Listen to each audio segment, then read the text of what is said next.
అవును అధ్యక్ష. అధ్యక్ష మీరు చెప్పారు PMFBY మేము జాయిన్ అవుతున్నాము ప్రైమ్ మినిస్టర్ ఫసల్ బీమా Yojana. I request the honourable deputy chief minister sir, this is the statement of Gujarat chief minister Vijay Rupani. Gujarat ప్రధానమంత్రి గారి సొంత రాష్ట్రం. ఏ ప్రధానమంత్రి అయితే ఫసల్ బీమా యోజన తెచ్చిండో ఆ ప్రధానమంత్రి సొంత రాష్ట్రం గుజరాతే ఈ ఫసల్ బీమా యోజన బేకారని చెప్తున్నది. వాళ్ళే ఇది తీసుకోలేదు, మనం ఎందుకు పోతున్నాం సార్ అని నేను అడుగుతా ఉన్నా. మేము అందుకే దాన్ని పట్టించుకోలేదు ఇదివరకు, కానీ మీరు అందులోకే పోతామంటున్నారు. దయచేసి మీరు పరిశీలించాలా. దయచేసి ఫసల్ బీమా యోజన కేటాయించిన పైసలు వేరే రూపంలో పెట్టండి, రీఅప్రోప్రియేట్ చేయండి అని చెప్పి అప్రోప్రియేషన్ బిల్లో నేను కోరుతా ఉన్నా. అధ్యక్ష ఇక రుణమాఫీ కథ ఎట్లుంది అధ్యక్ష వీళ్ళదంటే పంచపాండవులు మంచం కోళ్ళ కథ అధ్యక్ష. ఏకకాలంలోని రెండు ప్రకటనలు ఇస్తారు అధ్యక్ష. ఎవరన్నా ఏకకాలంలో రుణమాఫీ చేస్తే ఒకటేసారి ప్రకటన ఇవ్వాలి. ఏకకాలంలో రుణమాఫీ 2 సార్లు ప్రకటనలు నీ పత్రికల నిండా వీళ్ళ ముఖార విందాలు.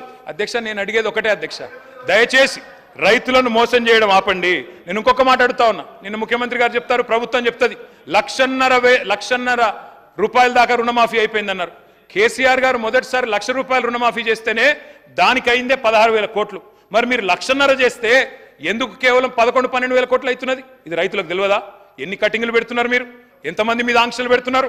రేషన్ కార్డుల పేరిట, ఫ్యామిలీ పేరిట ఎంతమంది ఇబ్బంది పడుతున్నారో గౌరవ ఎమ్మెల్యేలు మీ నియోజకవర్గాల్లో అడిగితే తెలుస్తుంది అధ్యక్ష.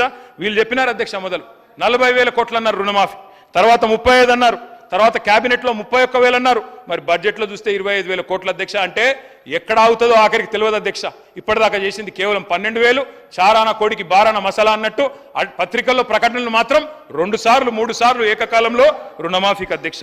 అధ్యక్ష ఇంకొక మాట నేను అడుగుతా ఉన్నా. హిపోక్రసీ అంటే, ద్వంద్వ ప్రమాణాలు అంటే, డోగ్లా పన్ అంటే ఏంది అధ్యక్ష? డబుల్ స్టాండర్డ్స్ అంటే అధ్యక్ష PM కిసాన్ వీళ్ళు ప్రతి విషయంలో కేంద్రంతో తలపడతారు.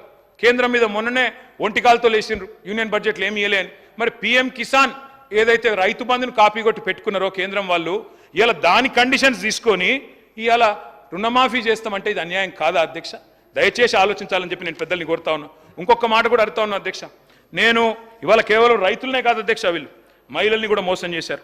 మరి మహిళల విషయంలో నేను ఒక్క మాట చెప్తా ఉన్నా. కోటీశ్వరులను చేస్తాం 1,00,00,000 మందిని అన్నారు. తప్పకుండా చేయండి, వి వెల్కమ్ ఇట్. 1,00,00,000 మందిని కోటీశ్వరులు